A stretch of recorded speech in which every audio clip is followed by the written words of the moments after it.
Halo Sobat Ethereum, jumpa lagi dengan saya Nurhidayat Syahro.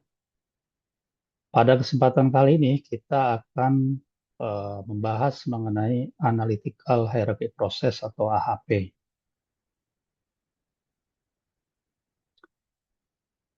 Apa itu AHP atau Analytical Hierarchy Process? Yaitu sebuah metode yang kita gunakan dalam eh, mendukung keputusan untuk pemecahan masalah rumit yang memiliki banyak faktor atau kriteria. Nah, jadi di dalam metode AHP ini, kriteria yang beberapa aspek itu dibagi menjadi beberapa ke dalam bentuk struktur berjenjang atau hierarki. Lalu kemudian kita lakukan perbandingan berpasangan dan terakhir itu kita lakukan uji tingkat konsistensi data. Nah, metode ini dikembangkan oleh Thomas L. Satie. Ada beberapa pilar utama dalam metode AHP. Yang pertama itu adalah dekomposisi hierarki. Jadi kita bagi menjadi pertama itu yang di level 1 menjadi tujuan. Tujuannya apa? Kita melakukan metode HP ini. Kemudian yang kedua itu adalah kriteria pemilihan suatu produk atau barang. Lalu yang ketiga itu adalah alternatif keputusan. Maksudnya di sini adalah alternatif barang yang akan kita pilih atau yang akan kita beli. Lalu di dalam aplikasi atau implementasi AHP itu ada yang kedua, kita melakukan perbandingan berpasangan. Nah, di sini kita menggunakan skala Sati yang eh, berjumlah 1 sampai dengan 9, menggunakan angka. Kemudian yang ketiga itu adalah melakukan uji konsistensi. Nah, di sini kita gunakan skala atau nilai eigenvektor, kemudian kita lakukan uji konsistensi. Oke, kita langsung saja mengambil studi kasus. Dalam hal ini adalah ketika kita dihadapkan pada kondisi ada beberapa merek laptop, kemudian mana dari laptop tersebut yang akan kita beli. Kebetulan laptop tersebut mempunyai ada 3 merek. Yang pertama A, kemudian merek B dan C. Lalu berikutnya itu adalah ada beberapa kriteria di sini. Itu kita mempunyai 3 kriteria dalam pemilihan laptop 3 merek tersebut, yaitu yang pertama adalah keterjangkauan harga. Nah, di sini adalah harganya murah atau mahal, sedang dan seterusnya. Lalu kemudian yang kedua adalah terkait dengan daya atau efisiensi laptop tersebut, efisiensi energi atau penggunaan energi. Kemudian yang terakhir adalah kapasitas hard disk atau memori. Nah, jadi di sini kita menggunakan 3 kriteria.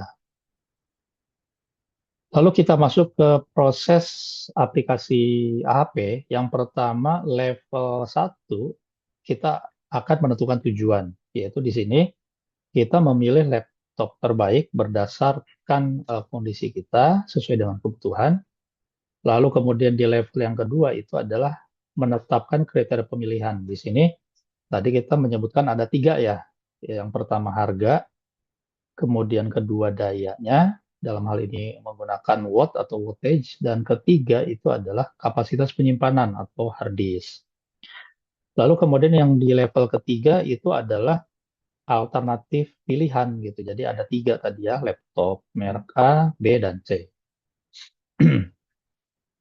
Nah, berikutnya eh, yang akan kita lakukan itu adalah melakukan perbandingan beberapa prioritas dan beberapa prioritas pilihan dan beberapa kriteria menggunakan skala Sati. Nah, di sini skalanya itu eh, 1 sampai dengan 9, di mana angka 1 itu adalah menunjukkan atau mewakili bahwa di antara 2 pilihan tersebut atau 2 kriteria tersebut sama pentingnya. Kemudian skala 3 itu kalau misalkan salah satu dari kriteria ataupun salah satu dari pilihan itu sedikit lebih penting dibandingkan dengan kriteria atau pilihan yang lainnya. Kemudian 5 itu semakin penting, di sini lebih penting, skala 7 sangat penting, dan pada angka 9 yang paling besar itu di mana ketika kita memilih salah satu kriteria atau pilihan, eh, salah satu pilihan tersebut mutlak lebih penting dibandingkan dengan pilihan atau kriteria lainnya. Oke, di sini ada 3 pilihan, yaitu merek A, laptop merek A, harganya 9 juta, daya 90, dan hard disk 500 GB. Kemudian di sini merek B, harganya lebih mahal dari merek A, dayanya lebih rendah, dan hard disknya jauh lebih tinggi.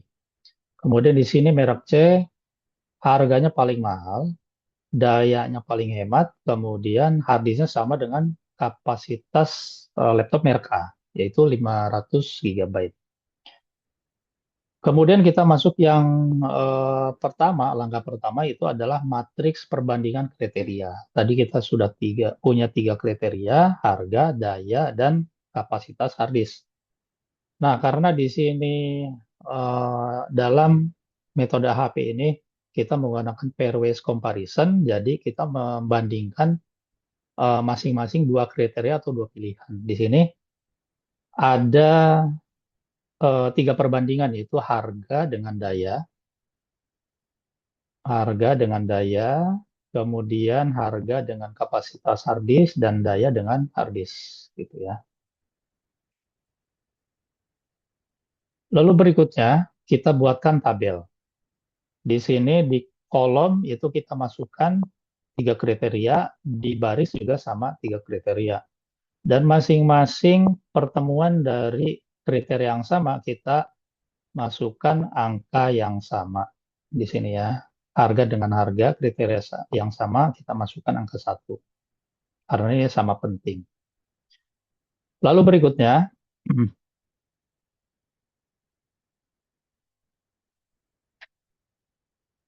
di langkah kedua, ketika kita membandingkan mana antara harga dengan daya yang lebih penting, gitu ya. Nah, kemudian katakanlah kita memandang harga lebih penting dibandingkan dengan daya. Karena katakanlah misalkan kita mempunyai budget eh, pembelian yang terbatas gitu. Nah, jadi di sini kita pilih katakanlah misalkan angka 5. Nah, maka di sini masukkan ke baris harga. Sini baris harga. Ya, jadi karena di sini skalanya skala di sebelah kiri. Jadi ini di skala milik harga. Jadi kita masukkan di baris harga. Lalu berikutnya perbandingan harga dengan kapasitas hard disk, kebetulan kita masih memilih harga, tapi di angka 3 sedikit lebih penting harga dibandingkan dengan kapasitas hard disk. Karena ini di skala harga ada di sebelah kiri, maka kita masukkan di baris harga. Di sini kita masukkan angka 3, seperti itu. Lalu berikutnya lagi, perbandingan daya dengan hard disk, itu kita lebih memilih hard disk sedikit lebih penting, gitu, di angka 3. Nah, karena di sini dijatuh pada skala hard disk di sebelah kanan, ya, maka kita masukkan pada baris hard disk di sini. Baris hard disk. Lalu bagaimana kita untuk memilih sel-sel yang lainnya? Di sini untuk perbandingan daya dengan harga, nah maka itu kebalikannya perbandingan antara harga dengan daya. Jadi kebalikannya dari 5 adalah di sini 1/5, seperti itu ya. Nah, jadi hasilnya 1/5. Kemudian perbandingan hard disk dengan harga adalah kebalikan dari perbandingan harga dengan hard disk, yaitu kebalikan dari 3, yaitu 1/3. Dan seterusnya seperti itu. Lalu berikutnya, kita jumlahkan untuk mencari bobot eigenvector dari masing-masing kriteria. Nah, yang pertama ini kita mencari nilai eigenfaktor untuk harga. Nah, caranya adalah kita mencari yang pertama itu adalah di kolom harga, yaitu satu, kemudian dibagi dengan total kolom harga, 1/1,53. Kemudian berikutnya di kolom yang kedua, masih di baris harga, yaitu di daya 5/9. Berikutnya lagi di kolom harddisk di baris harga, yaitu 3/4,33 gitu.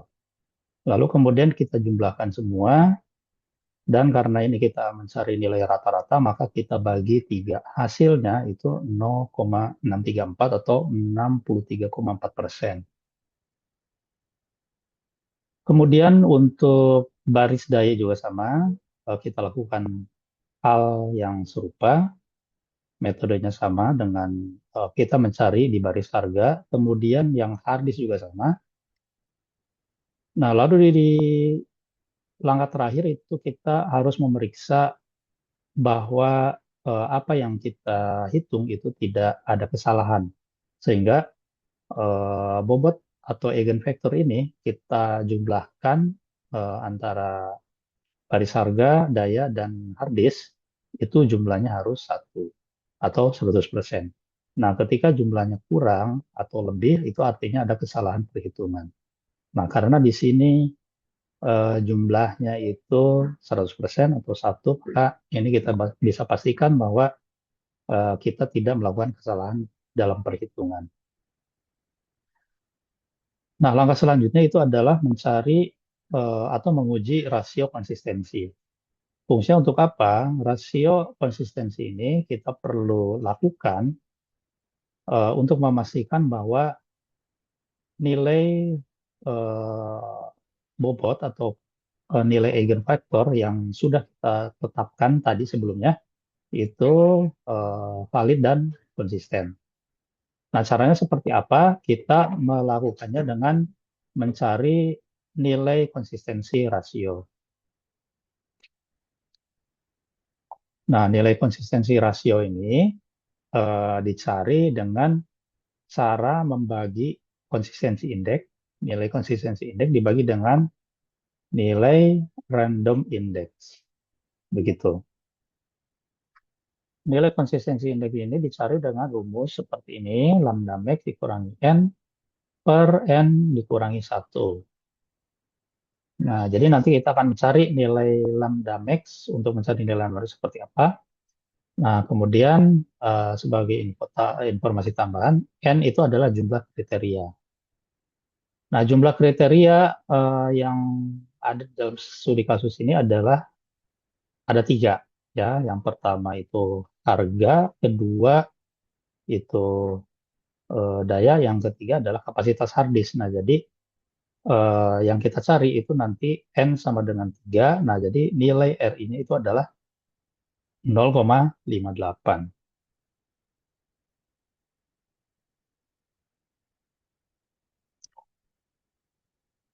Kita langsung saja mencari eh, rasio konsistensi dengan yang langkah pertama adalah mencari nilai konsistensi indeks. Nah, konsistensi indeks ini kita mencari nilai lambda max dulu. Dari mana nilai lambda max kita cari? Lambda max itu adalah total kolom harga di sini, kriteria yang pertama, kemudian dikali dengan total baris harga. Di sini 63,4% atau 0,634%. Kemudian ditambah, kemudian di sini di total kolom daya 9, kemudian dikali total baris daya 10,6% atau 0,106. Lalu berikutnya adalah plus total kolom hard disk dikali total baris hard disk gitu ya. Ini hasilnya angkanya adalah kita dapatkan 305. Kemudian 305 kita masukkan sebagai lambda max dan hasil nilai konsistensi indeksnya itu adalah 0,025. Lalu kita masukkan nilai CI-nya itu ke sini, kemudian dibagi dengan RI, random index, ketemu konsistensi rasionya adalah 0,043. Nah, karena nilai konsistensi rasionya itu bernilai 0,048 dan ini kurang dari 10% atau 0,1, artinya matriks kriteria ini dianggap konsisten dan valid. Persyaratannya nilai bobot itu dianggap valid atau konsisten jika konsistensi rasionya itu bernilai kurang dari 10%. Nah, jadi ini dianggap sebagai valid.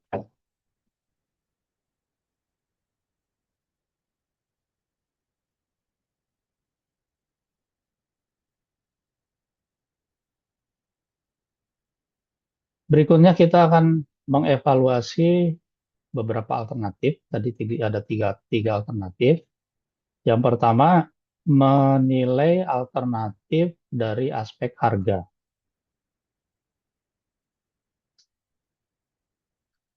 Kemudian kita buat dua perbandingan, pasangan perbandingan yaitu A dengan B, A dengan C, dan B dengan C dari aspek harga. Di sini A 9 juta, laptop B 11 juta. Nah, jadi kita lebih cenderung untuk memilih laptop A. Jadi kita pilih pada skala angka 3 di bagian laptop A. Gitu ya. Kemudian kita pindahkan ke eh, baris laptop A di sini. 3, pindahkan ke sini. Kemudian laptop A dengan laptop C, kita pilih angka 5, kita pindahkan ke baris laptop A di sini, angka 5. Begitu dan seterusnya. Kemudian untuk laptop B dan laptop juga sama, seperti itu.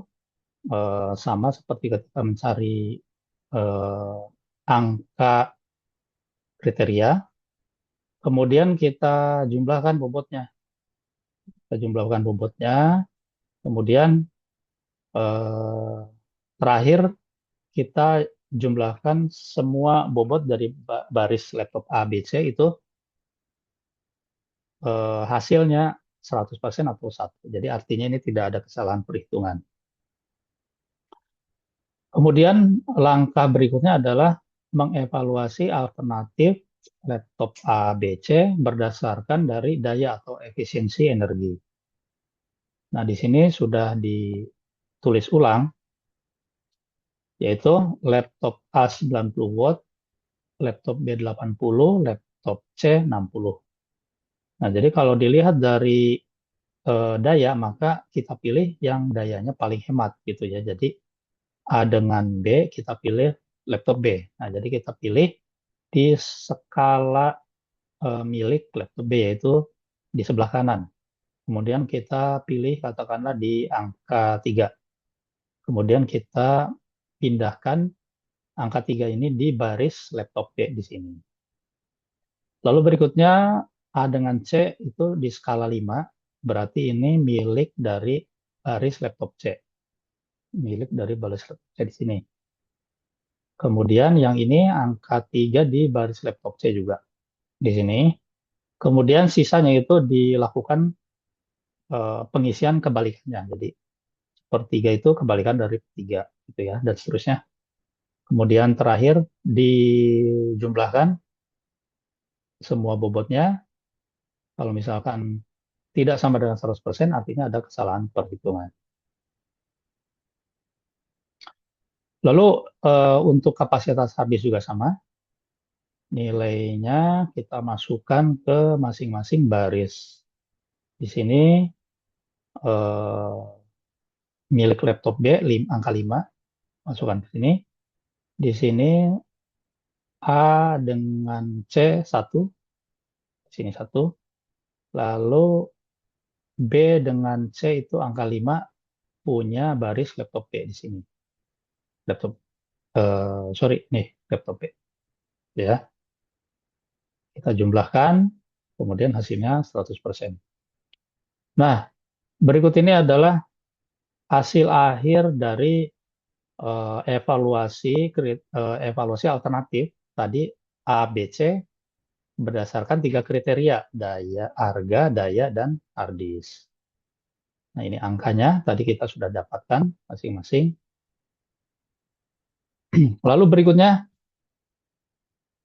kita masuk ke perhitungan keseluruhan atau bobot global. Kita masih ingat ini bobot untuk harga di 63,4%, kita pindahkan ke sini.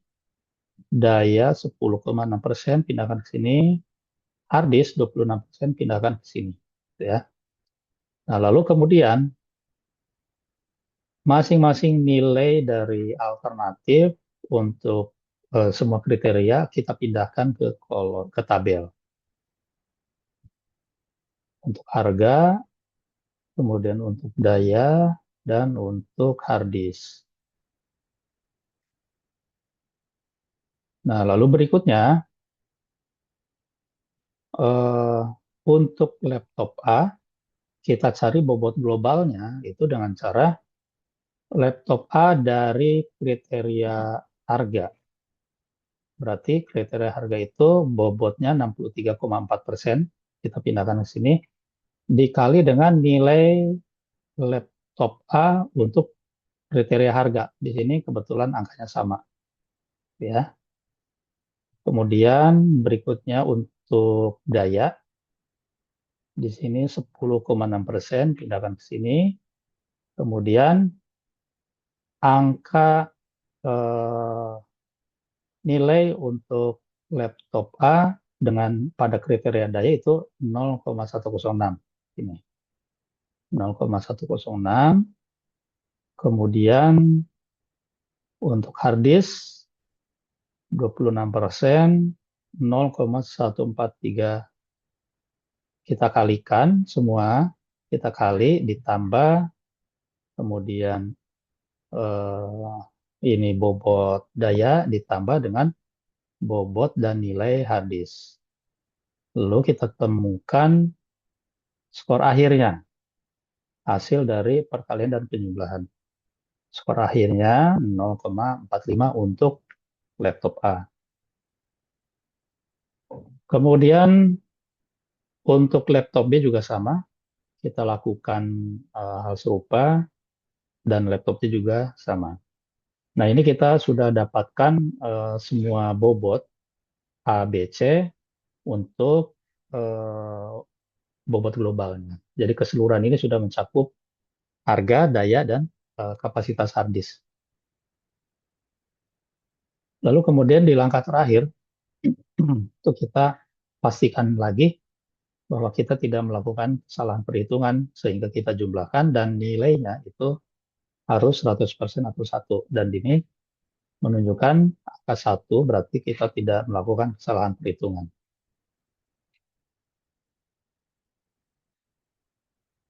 Kemudian kita ambil alternatif A, B, C, kemudian skor akhirnya, lalu dari angka ini kita bisa melihat bahwa laptop A mempunyai skor yang tertinggi, 45%, disusul oleh laptop B 37,8% dan laptop C 17,2%. Nah, jadi kesimpulannya apa? Dalam melakukan pembelian dilakukan di prioritas. Nah, prioritas pembelian yang pertama itu adalah jatuh pada laptop merek A karena nilai atau skornya paling tinggi. Lalu berikutnya adalah top B dan prioritas terakhir itu adalah top C. Oke, demikian rekan Detrium yang bisa saya sampaikan terkait dengan pembahasan analytical hierarchy process. Terima kasih dan sampai jumpa di pembahasan-pembahasan berikutnya di sesi yang lain.